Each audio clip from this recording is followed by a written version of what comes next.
Questions? What was that little hint? 12 rebounds. John, to have your seniors go out like this at a huge win considering the circumstances, and with Markel contributing how he did, your thoughts on their final home game? To tell you the truth, I don't want to think about it. This is a group.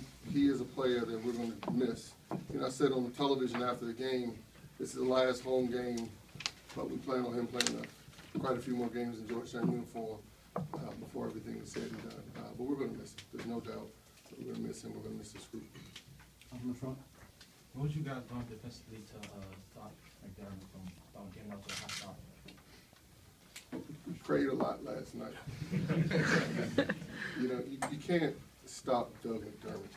I think he's an unbelievable basketball player that puts so much pressure on your defense. He can score in every kind of way. And his engine, his motor, he's always moving.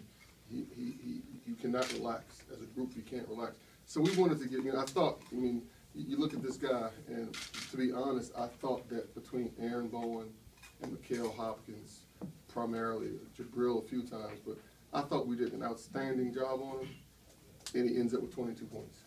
And a few times you make a mistake, a few times you fall asleep, it's like bam, bam, bam, he's getting buckets in a row. So you have to be, it has to be a group effort, and you just have to try to, and I haven't seen too many people that have been able to, try to match his energy. And I thought, particularly Aaron, I thought Aaron did a terrific job with that today.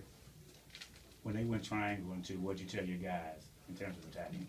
We wanted just to keep the ball moving. I thought that, talking about switching defenses, they were a man-to-man, they went triangle and two, they went 1-3-1, they went regular 2-3. And so it got to the point we just had to play. I thought initially when they started switching defenses, we were thinking too much and got a little stagnant, and we just wanted to get the movement.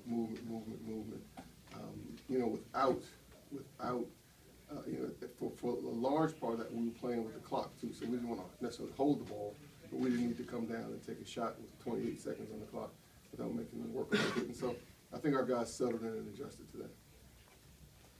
Chino? Markel, can you talk about the emotion of the day for you, especially at the end when you went over to the side there and waved and acknowledged the fans and their support for you? The more and more I talk about it, the more sentimental I'm going to be. But this is a dream come true, and I mean that on many different levels. I've worked my entire life to get here, and for that to be my last home game in a Georgetown uniform, it's emotional. It's emotional. I grew up, being a fan of Georgetown. I grew up coming to the games. I was here for the Duke game. Not 7. No, the first 6. It was 06. It was 6 the first time. That's what he's talking about, man. I was at that game, and going to the various games that were, 1 or 2 games played in McDonough, and just that Georgetown pride, it's emotional. It's emotional, and I'm so glad that we came out with a victory. It was a much-needed victory on many different levels, but it's emotional. It's emotional for me. John, there was a sequence where Aaron intercepts the pass intended from McDermott down low, and First half, second half, you're talking. first half, Markel converts it into the alley-oop from Jabril, and he slams it and beats his chest and all that. That's sort of I've learned enough about you that that's not quite your style as to how you would celebrate something like that, but that's sort of emotional. You don't know a damn thing about it. You haven't been paying attention. I've never seen you sit on the court and beat your chest. So, but You don't see me in practice. No, exactly. Beyond the practical point of getting 2 points, the type of lift that sequence can give your team. So I will greatly disagree with you. I think there's so many things going on now, and this big picture, how we're trying to take the emotion out of the game, which I don't think is a good thing. Now it's taunting bad, let's say, but we're getting texts for just kids, both our team, other teams, just for being emotional. And so I thought that sequence was terrific. Aaron made a terrific hustle play.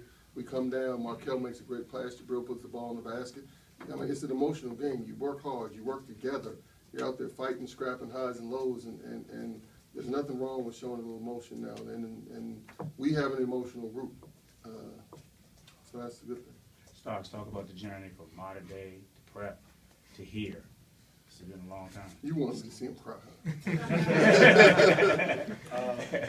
I mean, waking up every morning at 5:30 to get to modern day. I missed 3 days of school, 2 days because of shadow visits, 1 day. And then, you know, then 2 days to shadow visits, 1 day because I was just sick. You know, that constant day in, day out grind. You know, it wasn't just me. You know, my dad. You know, my mom. You know, making that sacrifice. You know, for 2 straight years, and then I got up to prep. I boarded, and you know, I'm 15 years old, and I'm living by myself. So you know, just fighting those mental battles. You know, I'll be the first one to tell you. You know, schoolwork hasn't always been my best suit, and I've had to work, and I've translated what I did off the court onto what I did on the court, and I worked. I'm a worker. You know, you've heard Coach say it a number of times. I mean, you've watched me grow up, and I'm a worker. You know, I'm gonna come, bring my lunch pail every day, and like I said, just to be at this point, and to finally get here, and I went through some tough times here, just from a mental standpoint, and that's just a part of maturity. That's just part of becoming a man. You know, everything isn't gonna go your way. You know, a lot of guys go to situations where they come in and they play right away, and it don't always work. You know what I mean? And I went through some ups and downs, and that's only made me stronger. That's only made me persevere. And adversity is good.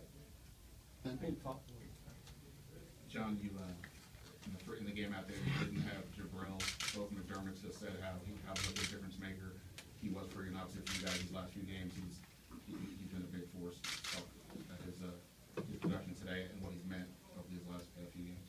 You know, with our team this year, everybody counts, and every piece to the puzzle is extremely important.